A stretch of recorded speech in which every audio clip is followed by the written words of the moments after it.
धनंजय मुंडे आणि त्यांची जबाबदारी अशा प्रकारे, तुम्ही कुठं जा अख्ख्या महाराष्ट्रात कुठंही तुम्हाला अडचण येऊ द्या, एक कॉल मॅटर सॉल्व, फक्त DM धनंजय मुंडे. कुठं पण जा तुम्ही, काय पण करा.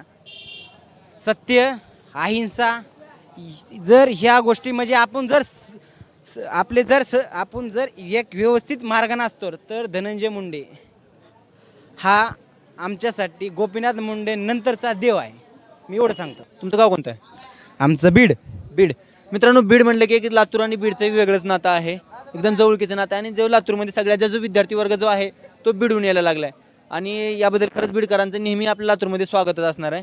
एक सिंपल प्रश्न विचारायला लागलो आहे, विद्यार्थी आहात परंतु एक थोडं राजकारणाची तुम्हाला रुची दिसायला लागली त्यामुळे विचारायला लागलो मी. बीडच्या राजकारणामध्ये एक ढाण्या वाघ कोण वाटते तुम्हाला?